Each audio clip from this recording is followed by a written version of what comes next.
کاف. اس وقت کے مدنی حلقے میں روزانہ ہم 3-4 آیات کا ترجمہ اور تفسیر سنتے ہیں لفظی ترجمے کے ساتھ، تاکہ قرآن پاک کا ترجمہ کچھ نہ کچھ ہمارے ذہن میں بیٹھ جائے. ہمیں روزانہ جو الفاظ کامن ہیں ہم سنتے ہیں وہ ہمیں یاد ہو جائے. اس کے بعد فرض علوم میں سے ہم روزانہ کچھ نئی چیزیں، نئے ٹاپک پہ روزانہ وہ علوم جن کا سیکھنا ہر مسلمان پہ فرض ہے، ضروری ہے، اس میں سے کچھ نہ کچھ سیکھتے ہیں. کام کے اوراد میں سے کوئی وظیفہ ہم سنتے ہیں. اللہ کے پاک ناموں کی برکتیں کہ اللہ کا کون سا نام، اس نام میں کیا تاثیر ہے، اس کو کتنی بار پڑھیں تو کون سا مسئلہ حل ہو جائے گا، کیا فائدہ ہوگا، اس حوالے سے ہم روزانہ کچھ سنتے ہیں. اس کے علاوہ شجرہ شریف ہوتا ہے. جتنے بھی مشائخ کرام ہیں، اولیاء کرام ہیں، ان کا واسطہ دے کر اینڈ پہ دعا ہوتی ہے. فاتح شریف کا سلسلہ ہوتا ہے، تبرک ہوتا ہے آخر میں، اور یوں ہمارا اس مدنی حلقے کا اختتام خوش نصیب عاشقان رسول اشراق اور چاشت ادا کرتے ہیں. تو اللہ پاک ہمیں صبح کا آغاز اسی طرح نیکیوں بھرا کرنے کی توفیق عطا فرمائے، اس پہ استقامت عطا فرمائے. فرمان مصطفیٰ صلی اللہ علیہ وآلہ وسلم: تم اپنی مجلسوں کو مجھ پر درود پڑھ کر آراستہ کرو کہ تمہارا مجھ پر درود پڑھنا تمہارے لیے بروز قیامت نور ہوگا. صلو علی الحبیب صلی اللہ تعالی علی محمد صلی اللہ علیہ وآلہ وسلم.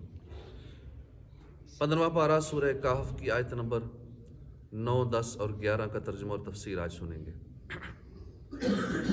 اعوذ باللہ من الشیطان الرجیم. بسم اللہ الرحمن الرحیم. ام حسبت ان اصحاب الكهف والرقیم كانوا من آیاتنا عجبا اذ اوى الفتية الى الكهف فقالوا ربنا آتنا من لدنك رحمة وهيئ لنا من امرنا رشدا فضربنا على آذانهم في الكهف سنين عددا. اللہ کے نام سے شروع جو نہایت مہربان رحمت والا. ام حسبتا، ام کیا، حسبتا تم نے سمجھا، ان اصحاب الکہف والرقیم، ان کہ اصحاب الکہف والرقیم پہاڑی غار اور جنگل کے کنارے والے اصحاب کہف، کانو تھے، من آیاتنا ہماری نشانیوں میں سے، ہماری نشانیوں میں سے تھے، عجبا ایک عجیب نشانی. تمہیں معلوم ہوا کہ پہاڑی غار اور جنگل کے کنارے والے وہ ہماری نشانیوں میں سے ایک عجیب نشانی تھے. اذ آول فتیۃ الی الکہف، اذ جب، آوا پناہ لی، فتیہ نوجوانوں نے، الی الکہف غار کی طرف یا غار میں پناہ لی، فقالو پھر وہ کہنے لگے، ربنا اے ہمارے رب، آتنا ہمیں عطا فرما، ربنا اے ہمارے رب، آتنا اس مانگتے ہیں ربنا آتنا فی الدنیا حسنۃ، دنیا بھی اچھی مانگتے ہیں، آخرت بھی، اللہ دنیا بھی اچھی کر دے، آخرت بھی اچھی کر دے. ربنا آتنا اے ہمارے رب ہمیں عطا فرما، من لدن کا اپنے پاس سے، رحمتوں رحمت، وحی اور مہیا فرما، لنا ہمارے لیے، من امرنا ہمارے کام سے، رشدا ہدایت کے اسباب. فضربنا علی آذانہم، فضربنا تو ہم نے تھپکا، علی آذانہم ان کے کانوں پر، فی الکہف غار میں، سنین عددا گنتی کے کئی سال، گنتی کے کئی سال وہ اسی غار کے اندر پڑے رہے، اور اس کے بعد پھر صحیح سلامت اسی طرح نوجوان دوبارہ اٹھ گئے. اور اتنے سال تک سوئے رہنا کتنا عجیب کتنی عجیب بات ہے کہ 300 سال تک کوئی سویا رہے، 100 سال تک کوئی سویا رہے، کتنی عجیب نشانی اللہ کی۔ ترجمہ کنز العرفان، کیا تمہیں معلوم ہوا کہ پہاڑی غار اور جنگل کے کنارے والے وہ ہماری نشانیوں میں سے ایک عجیب نشانی تھے؟ جب ان نوجوانوں نے ایک غار میں پناہ لی، پھر کہنے لگے اے ہمارے رب، ہمیں اپنے پاس سے رحمت عطا فرما، ہمارے لیے ہمارے معاملے میں ہدایت کے اسباب مہیا فرما۔ ام حسبتا، کیا تمہیں معلوم ہوا؟ یہاں سے اصحاب کہف کا واقعہ شروع ہوتا ہے، اور اسے اللہ نے اپنی عجیب و غریب نشانیوں میں سے ایک نشانی قرار دیا، کیونکہ اس واقعے میں بہت سی نصیحتیں ہیں، حکمتیں ہیں۔ حضرت عبداللہ بن عباس رضی اللہ عنہ نے فرمایا کہ رقیم یہ اس وادی کا نام ہے جس میں وہ اصحاب کہف جس غار میں سوئے تھے، اس غار میں گئے تھے۔ اذ آوى الفتية الى الكهف، جب ان نوجوانوں نے غار میں پناہ لی، ارشاد فرمایا کہ جب ان نوجوانوں نے اپنی کافر قوم سے اپنا ایمان بچانے کے لیے اس غار میں پناہ لی اور اللہ کی بارگاہ میں دعا کی، اے ہمارے رب، ہمیں اپنے پاس سے عطا فرما ہدایت، رحمت، نصرت، رزق، مغفرت اور دشمنوں سے امن عطا فرما، اور ہمارے لیے ہمارے معاملے میں ہدایت کے اسباب مہیا فرما۔ اصحاب کہف کے متعلق قوی ترین قول یہ ہے کہ وہ 7 افراد تھے، اگرچہ ان کے ناموں میں کچھ اختلاف ہے۔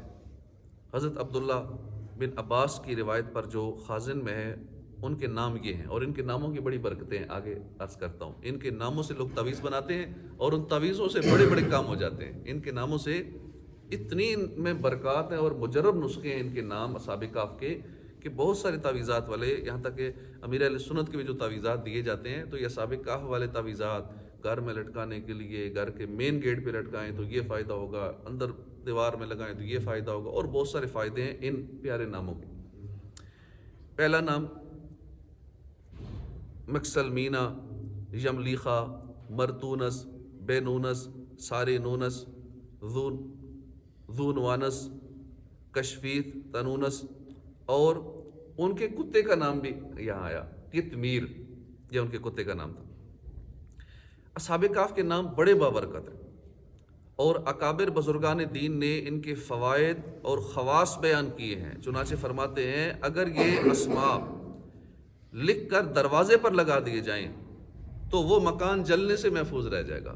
اب آگ لگ سکتی ہے گھر میں، کچھ بھی شارٹ سرکٹ ہو سکتا ہے، سلنڈر جل سکتا ہے، گھر میں آگ لگ سکتی ہے، کسی بچے کی غلطی کی وجہ سے، لیکن جس گھر میں یہ نام لگا دیے جائیں تو ہمیں چاہیے کہ ہم برکت کے لیے ان ناموں کو اپنے مکان میں لگا دیں۔ دروازے پر یہ اسماء لگا دیے جائیں تو وہ مکان جلنے سے محفوظ ہو جائے گا۔ سرمایہ پر رکھ دیے جائیں تو وہ سرمایہ چوری نہیں ہوگا۔ آج کل ڈکیتی عام ہو رہی، دن دیہڑے لوٹ کے لے جاتے ہیں، پرس چھین کے لے جاتے ہیں، کل بھی ایک واردات ہوئی ہے، تو یہ روٹین بن چکی ہے، گھروں میں ڈکیتیاں ہو رہی ہیں۔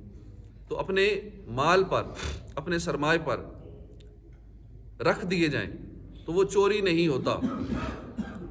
کشتی یا جہاز ان کی برکت سے غرق نہیں ہوتا، بھاگا ہوا شخص ان کی برکت سے واپس آ جاتا ہے۔ کہیں آگ لگی ہو اور یہ اسماء کپڑے میں لپیٹ کر اس میں ڈال دیے جائیں، آگ بجھ جاتی ہے۔ باقی ہم سارے طریقے کرتے ہیں، فائر بریگیڈ کو بلاتے ہیں، جو ہو سکتا ہے، لیکن یہ جو ہمیں روحانی طریقے پتہ لگے ادھر توجہ نہیں جاتی۔ آگ لگی ہو تو اس میں ڈال دیے جائیں، آگ بجھ جاتی ہے۔ بچے کے رونے، باری کے بخار، درد سر، الصبیان یعنی خاص قسم کے ایک دماغی جھٹکے لگتے ہیں، یہ ایسی بیماری ہے جس میں دورے پڑتے ہیں، دماغی جھٹکے لگتے ہیں۔ اس بیماری میں خشکی اور طریقے سفر میں، جان و مال کی حفاظت کے لیے، عقل تیز کرنے کے لیے، قیدیوں کی آزادی کے لیے، یہ اسماء لکھ کر تعویذ کی طرح بازو پر باندھ لیے جائیں تو انشاءاللہ ان سارے معاملات میں فائدہ ہوگا۔ اکثر مفسرین کے نزدیک اصحاب کہف کا واقعہ حضرت عیسیٰ علیہ السلام کے آسمان پر تشریف لے جانے کے بعد رونما ہوا، اور بعض مفسرین کے نزدیک یہ واقعہ حضرت عیسیٰ علیہ السلام سے پہلے کا ہے، اور اس کا ذکر اہل کتاب کی مذہبی کتابوں میں موجود ہے، اور اسی وجہ سے یہودیوں نے بڑی توجہ کے ساتھ ان کے حالات محفوظ رکھے ہیں۔ بہرحال یہ واقعہ کس زمانے میں رونما ہوا، اس کی اصل حقیقت اللہ ہی بہتر جانتا ہے۔ البتہ ہم یہاں معتبر مفسرین کی طرف سے بیان کردہ اس واقعے کی بعض تفصیلات کا خلاصہ ذکر کرتے ہیں۔ چنانچہ مفسرین کے بیان کے مطابق اصحاب کہف افسوس نامی ایک شہر کے معززین تھے، شریف لوگ تھے، ایماندار لوگ تھے۔ ان کے زمانے میں دقیانوس نامی ایک بادشاہ، بڑا جابر بادشاہ تھا، جو لوگوں کو بت پرستی کرنے پر مجبور کرتا تھا، اور جو شخص بھی بت پرستی پر راضی نہ ہوتا اس کو قتل کر ڈالتا تھا۔ دقیانوس بادشاہ کے جبر و ظلم سے اپنا ایمان بچانے کے لیے یہ غار کی طرف بھاگے، اصحاب کہف بھاگے اور قریب کے غار میں، غار کے اندر پناہ گزین ہوئے اور وہاں پہ سو گئے، اور ایسا سوئے کہ 300 سال تک سوئے رہے، اسی حالت میں سوئے رہے۔ بادشاہ کو جستجو سے معلوم ہوا کہ وہ ایک غار کے اندر ہیں، تو اس نے حکم دیا کہ اس غار کے جو مین آگے منہ ہے، دروازہ ہے، اس کو ایک سنگین دیوار کھینچ کر بند کر دیا جائے، تاکہ ان کے لیے یہی سزا کے اندر ہی مر جائیں۔ اب جیسے اللہ رکھے اسے کون سکے، اور وہ ان کی وہی قبر بن جائے، یہی ان کی سزا ہے۔ حکومت عملے میں سے یہ کام جس کے سپرد کیا گیا وہ نیک آدمی تھا۔ اس نے ان اصحاب کے نام، تعداد اور پورا واقعہ رانگ کی تختی پر کندہ کر دیا، تانبے کے صندوق میں دیوار کی بنیادوں کے اندر محفوظ کر دیا۔ اور یہ بھی بیان کیا گیا ہے کہ اسی طرح کی ایک تختی شاہی خزانے میں بھی محفوظ کرا دی گئی۔ کچھ عرصے کے بعد دقیانوس بادشاہ ہلاک ہو گیا۔ زمانے گزرتے گئے، بادشاہ بدلتے گئے، سلطنتیں بدلتی گئیں، یہاں تک ایک نیک بادشاہ فرما روا ہوا جس کا نام بیدروس تھا، اور اس نے 68 سال 68 ایئرس حکومت کی۔ اس کے دور حکومت میں ملک میں فرقہ بندی پیدا ہوئی، اور بعض لوگ مرنے کے بعد دوبارہ اٹھنے کے منکر ہو گئے۔ یہ کیسے ہو سکتا ہے بندہ مرنے کے بعد دوبارہ اٹھ جائے؟ اس کا انکار کرنے لگے۔ ایسا فتنہ ہے، ہر دور میں فتنے پیدا ہوتے ہی رہتے ہیں۔ بادشاہ ایک تنہا مکان میں بند ہو گیا، اور اس نے اللہ کی بارگاہ میں گری افزاری کی، یا اللہ یہ کیا معاملہ میری حکومت میں شروع ہو گیا۔ اللہ کی بارگاہ میں دعا کی، یا رب کو ایسی نشانی ظاہر فرما دے جس سے مخلوق کو مردوں کے اٹھنے اور قیامت آنے کا یقین ہو جائے۔ اسی زمانے میں ایک شخص نے اپنی بکریوں کے لیے آرام کی جگہ حاصل کرنے کے لیے اسی غار کو تجویز کیا، اور کچھ لوگوں کے ساتھ مل کر اس دیوار کو گرا دیا۔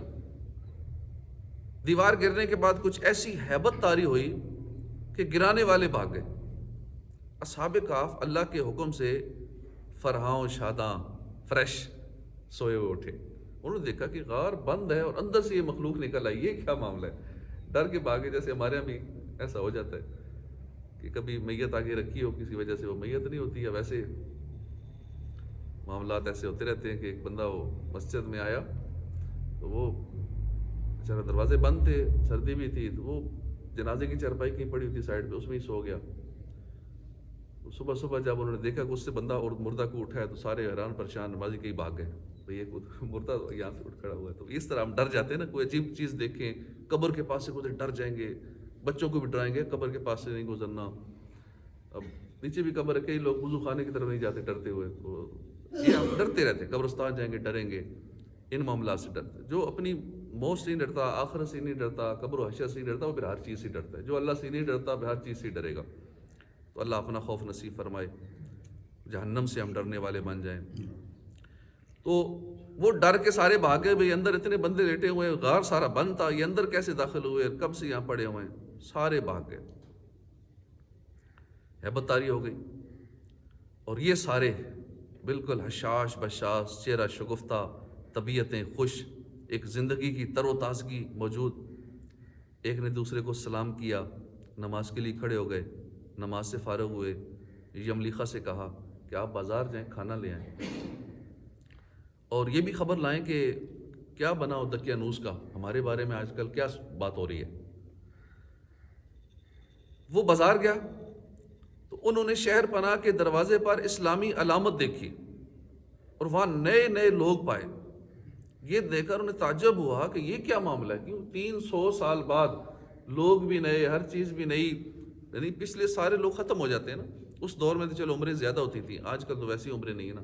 100 سال بعد کوئی دوبارہ دیکھے گا تو کوئی شاید یہاں کچھ نظر نہیں آئے گا، ہر سارے قبر میں جا چکے ہوں گے۔ تو 300 سال بعد تو کچھ بھی نہیں تھا، ہر چیز نئی تھی، حکومت نئی، معاملات نئے، مکان نئے، لوگ نئے۔ بڑا حیران و پریشان ہوا، یہ کیا معاملہ ہے؟ کل تک تو کوئی شخص اپنا ایمان ظاہر نہیں کرتا تھا، یہ آج اسلامی علامتیں شہر پناہ پہ ظاہر ہیں۔ پھر کچھ دیر بعد تندور والے کی دکان پر گئے، کھانا خریدا، روٹیاں لی، اس کو وہ پیسے دیے۔ اس نے کہا بھئی یہ کون سا مجھے سکہ دے رہے ہو پرانے زمانے کا، 300 سال پرانا دقیانوس کے دور کی کرنسی مجھے دے رہے ہو، یہ کوئی دھوکہ فراڈ کر رہے ہو ہمارے ساتھ۔ وہ حیران بھئی یہ کیا باتیں کر رہے تندور والا؟ کہتے صدیوں پہلے اس کا رواج تو ختم ہو چکا تھا، کرنسی ختم ہو گئی ہے، اور اس کو تو دیکھنے والا بھی کوئی باقی نہیں رہا۔ بازار والوں نے سمجھا کہ یہ کوئی پرانا خزانہ ان کے ہاتھ لگ گیا ہے، چنانچہ ان کو پکڑ لیا، انہوں نے پکڑ کے بادشاہ کے پاس لے گئے۔ وہ نیک شخص تھا، اس نے بھی ان سے دریافت کیا کہ یہ کہاں سے تم نے خزانہ حاصل کیا، خزانہ کدھر ہے؟ انہوں نے کہا خزانہ کہیں نہیں ہے، یہ روپیہ ہمارا اپنا ہے۔ حاکم نے کہا یہ بات کسی طرح قابل یقین نہیں، کیونکہ اس میں جو سال لکھا ہوا ہے وہ 300 سال پہلے کا ہے، اور آپ جوان ہیں، ہم بوڑھے ہیں، ہم نے تو کبھی یہ سکہ دیکھا ہی نہیں ہے۔ آپ نے فرمایا جو دریافت کروں وہ ٹھیک ٹھیک بتاؤ تو عقدہ حل ہو جائے گا، یہ بتاؤ دقیانوس بادشاہ کدھر ہے، کس حال میں؟ حاکم نے کہا کہ روئے زمین پر تو اس کا نام و نشان بھی نہیں ہے، اس کے بعد کتنے بادشاہ آئے گزر گئے، سینکڑوں برس ایک بے ایمان بادشاہ اس کا نام اس نام کا گزرا ہے، 300 سال پہلے گزرا تھا وہ تو۔ آپ نے فرمایا کل ہی تو ہم اس کے خوف سے جان بچا کر بھاگے ہیں، اور میرے ساتھی قریب غار میں پناہ گزین ہیں، چلو میں تمہیں ان سے ملواتا ہوں۔ حاکم اور شہر کے سردار اور ایک کثیر مخلوق ان کے ہمراہ غار کے کنارے پہنچ گئے۔ اصحاب کہف یملیخا کے انتظار میں تھے، جب انہوں نے اتنے لوگ دیکھے تو سمجھے کہ لگتا ہے ہم پکڑے گئے، یملیخا بھی پکڑا گیا اور فوج آ گئی ہمیں پکڑنے کے لیے، ہماری جستجو میں دقیانوسی فوج آ گئی۔ چنانچہ وہ اللہ کی حمد میں مشغول ہو گئے۔ اتنے میں شہر کے لوگ پہنچ گئے اور یملیخا نے بقیہ حضرات کو تمام قصہ سنایا۔ ان حضرات نے سمجھ لیا کہ ہم اللہ کے حکم سے اتنا طویل زمانہ سوئے رہے اور اب اس لیے اٹھائے گئے ہیں کہ لوگوں کے لیے موت کے بعد زندہ کیے جانے کی دلیل اور نشانی بنے۔ جب حاکم شہر غار کے کنارے پہنچا تو اس نے تانبے کا صندوق دیکھا، اس کو کھلوایا تو تختی برآمد ہوئی۔ اس تختی میں ان اصحاب کے اسماء اور ان کے کتے کا نام لکھا تھا۔ یہ بھی لکھا تھا کہ یہ جماعت اپنے دین کی حفاظت کے لیے دقیانوس کے ڈر سے اس غار میں پناہ گزین ہوئی۔ دقیانوس نے خبر پا کر ایک دیوار سے انہیں غار میں بند کر دینے کا حکم دیا۔ ہم یہ حال اس لیے لکھتے ہیں تاکہ جب کبھی یہ غار کھلے تو لوگ ان کے حال پر مطلع ہو جائیں۔ یہ تختی پڑھ کر سب کو تعجب ہوا، اور لوگ اللہ کی حمد و ثنا بجا لائے کہ اس نے ایسی نشانی ظاہر فرما دی جس سے موت کے بعد اٹھنے کا یقین حاصل ہوتا ہے۔ حاکم شہر نے اپنے بادشاہ بیدروس کو واقعہ کی اطلاع دی، چنانچہ بادشاہ بھی بقیہ معززین اور سرداروں کو لے کر حاضر ہوا اور شکر الہی کا سجدہ بجا لایا کہ اللہ نے اس کی دعا قبول کی۔ اصحاب کہف نے بادشاہ سے معانقہ کیا اور فرمایا کہ ہم تمہیں اللہ کے سپرد کرتے ہیں۔ والسلام علیک ورحمۃ اللہ وبرکاتہ، اللہ تعالیٰ تیری اور تیرے ملک کی حفاظت فرمائے اور جنوں انس کے شر سے بچائے۔ بادشاہ کھڑا ہی تھا کہ وہ حضرات اپنے خوابگاہوں کی طرف واپس ہو کر مصروف خواب ہوئے اور اللہ نے انہیں وفات دے دی۔ بادشاہ نے سال کے صندوق میں ان کے اجساد کو محفوظ کیا اور اللہ نے رعب سے ان کی حفاظت فرمائی کہ کسی کی مجال نہیں کہ وہاں پہنچ سکے۔ بادشاہ نے سر غار مسجد بنانے کا حکم دیا اور ایک خوشی کا دن معین کر دیا کہ ہر سال لوگ عید کی طرح وہاں آیا کرتے ہیں اور وہاں خوشی مناتے ہیں، عید مناتے ہیں۔ اس سے معلوم ہوا کہ صالحین میں عرس کا معمول یہ زمانے قدیم سے تھا۔ عرس منانا بزرگوں کا، لوگ اس کو شرک بدعت کہتے ہیں، تو یہ شروع سے ایک معمول چلا آ رہا ہے۔ فَضَرَبْنَا عَلَىٰ آذَانِهِمْ فِي الْكَهْفِ سِنِينَ عَدَدًا، تو ہم نے اس غار میں ان کے کانوں پر گنتی کے کئی سال پردہ لگا رکھا، پھر ہم نے انہیں جگایا تاکہ دیکھیں کہ دو گروہوں میں سے کون ان کی ٹھہرنے کی مدت زیادہ درست بتاتا ہے۔ سنین عددا، گنتی کے کئی سال۔ ارشاد فرمایا کہ جب وہ غار میں لیٹے تو ہم نے اس غار میں ان کے کانوں پر گنتی کے کئی سال تک پردہ لگا رکھا، یعنی انہیں ایسی نیند سلا دیا کہ کوئی آواز بیدار نہ کر سکے۔ اس آیت سے معلوم ہوا کہ کرامات اولیاء برحق ہیں۔ اصحاب کہف بنی اسرائیل کے اولیاء ہیں، ان کا بغیر کھائے پیے اتنی مدت زندہ رہنا کرامت ہے۔ یہ بھی معلوم ہوا کہ کرامت ولی سے سوتے ہوئے بھی صادر ہو سکتی ہے، جاگتے ہوئے تو ہوتی ہے، سوتے ہوئے بھی اولیاء کرام کی کرامتیں ظاہر ہوتی ہیں۔ اور اسی طرح موت کے بعد بھی اولیاء کی کرامتیں ظاہر ہوتی ہیں. ان کے جسموں کو مٹی کا نہ کھانا یہ بھی کرامت اولیاء میں سے ہے. نیز یہ بھی معلوم ہوا کہ یہ ضروری نہیں کہ ولی اپنے اختیار سے کرامت ظاہر کرے اور اسے علم بھی ہو کہ میں ولی ہوں یا میں کرامت دکھا رہا ہوں، بلکہ بعض اوقات بغیر ولی کے اختیار کے اور بغیر اس کے علم کے بھی کرامت ظاہر ہوتی ہے، جیسے اصحاب کہف کے واقعے میں ہوا. ثم بعثناہم، پھر ہم نے انہیں جگایا. ارشاد فرمایا کہ پھر ہم نے اصحاب کہف کو 309 سال کی نیند کے بعد جگایا تاکہ دیکھیں کہ ان کے سونے کی مدت کے بارے میں اختلاف کرنے والے دو گروہوں میں سے کون ان کی ٹھہرنے کی مدت زیادہ درست بتاتا ہے. صدق اللہ العظیم. اللہ پاک ہمیں عمل کی توفیق عطا فرمائے، اولیاء سے محبت نصیب فرمائے. آمین بجاہ النبی الامین صلی اللہ تعالی علیہ وآلہ وسلم.